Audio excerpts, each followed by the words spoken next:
how to thrive during job search, especially if you have been through a layoff, because that's where job search feels like your main focus right now, where your time and energy is spent. And it might be quite difficult. I promise you, it is within your control to actually thrive during job search.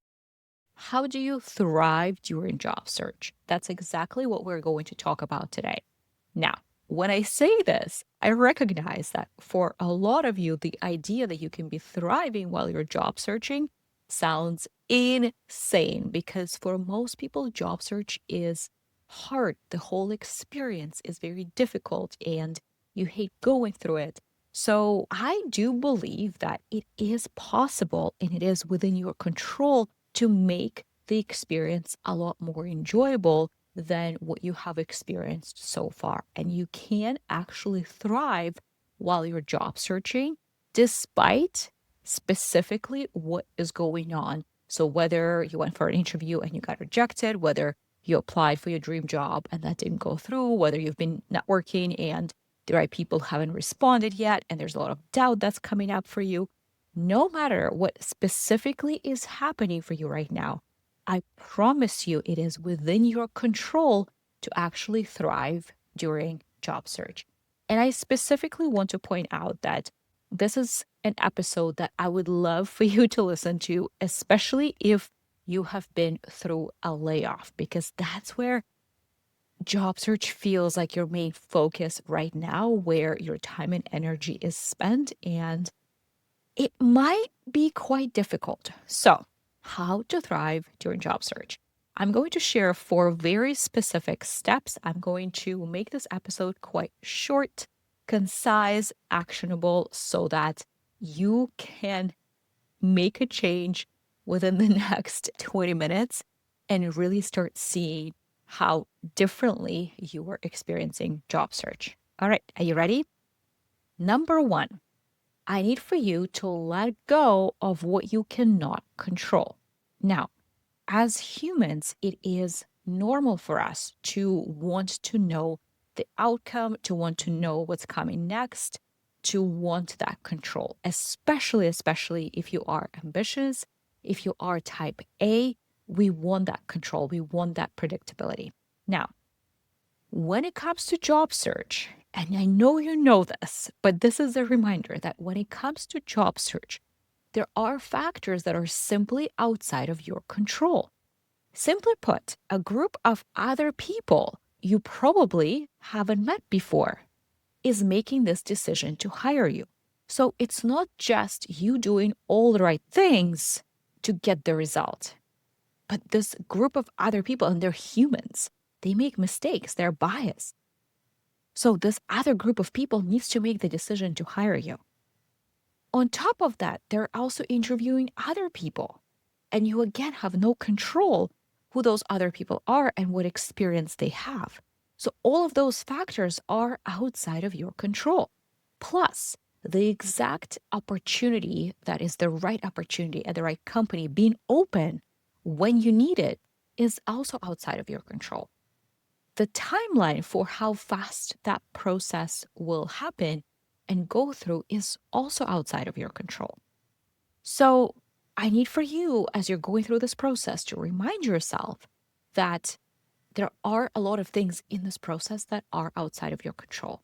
So, you need to let go of the outcome.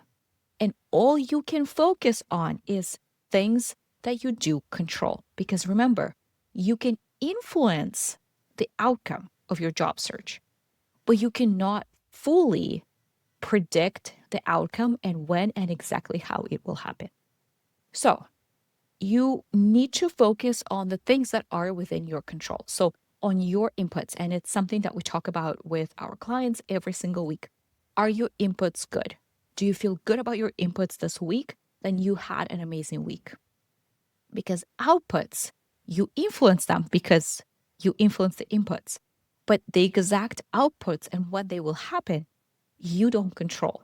What you are going to focus on is your inputs. So your outreach, your follow ups, how many meetings you have every single week, how much prep for interviews and practice you do every single week. how many interviews you book, which will directly be affected by your meetings and your follow up and your outreach. So, the interviews that you're booking. Now, when you do book interviews, are you better every single time based on all of the prep and practice that you have been doing? So, those are the things that are within your control.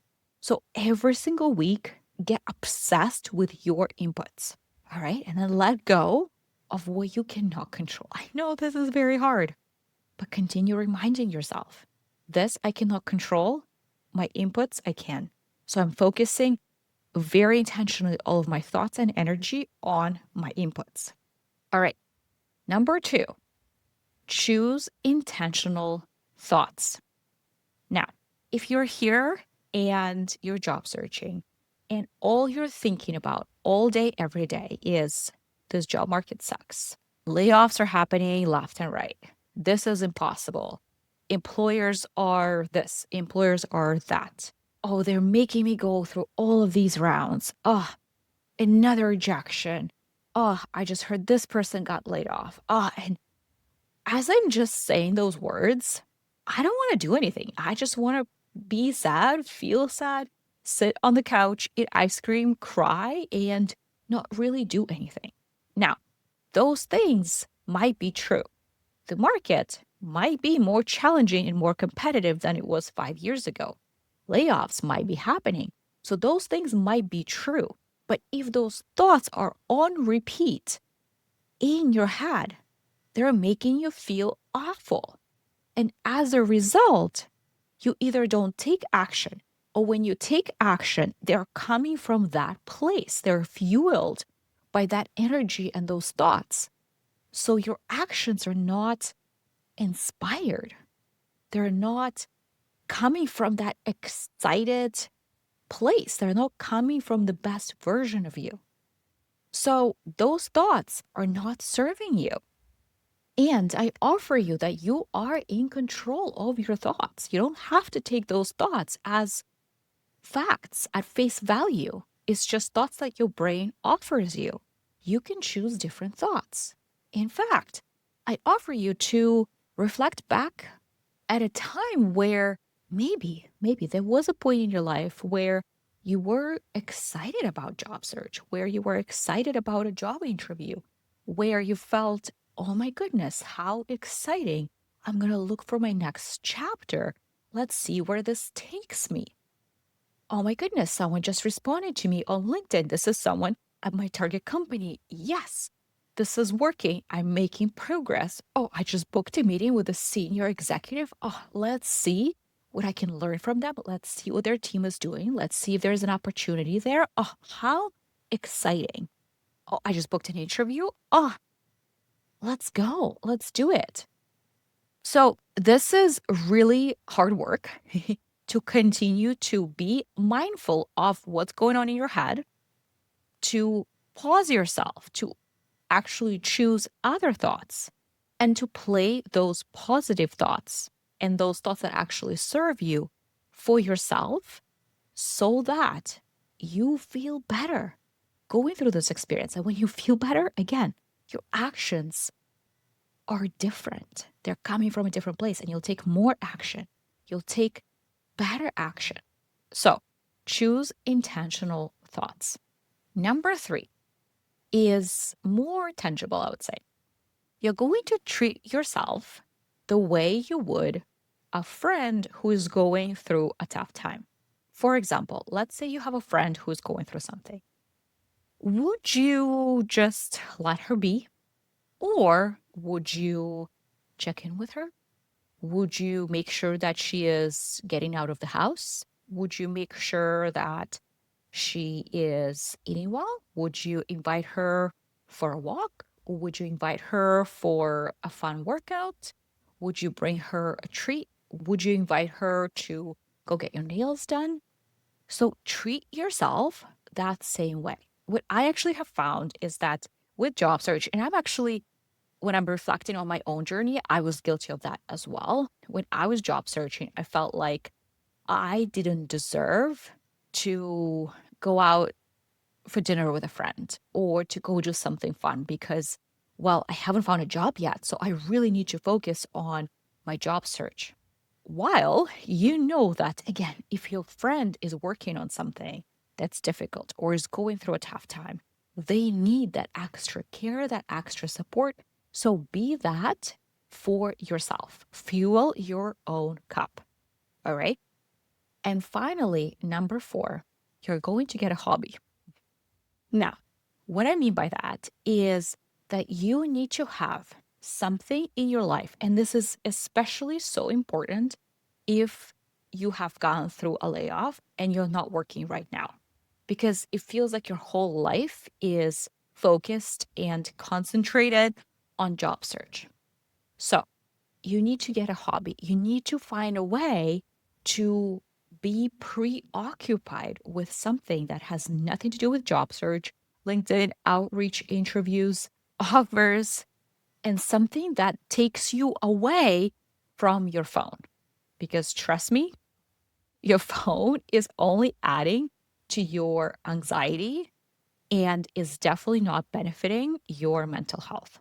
So, a hobby doesn't mean that it needs to be something expensive and or time consuming.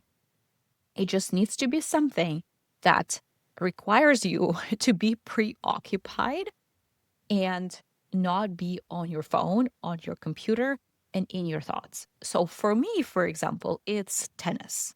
So I've been taking tennis lessons for the last 6 years. So when I play tennis, especially when I'm with my coach, all I can think about is all of the things that he's telling me. Okay, now your elbow, your knees, da, da, da. That's, I'm just trying to think about so many things at the same time, and I'm running, and there's so much going on that, trust me, I'm not thinking about anything else that's going on in my life. So for you, it can be playing a musical instrument, it can be cross stitching, knitting, anything that might actually only require less than $100 for you to invest in it, but something that you can focus on for an hour at the end of the day that has nothing to do with job search. All right, there you have it. Let go of what you cannot control, choose intentional thoughts, treat yourself the way you would a friend who is going through a hard time, and get a hobby. All right, friends, you got this. We'll see you in the next episode.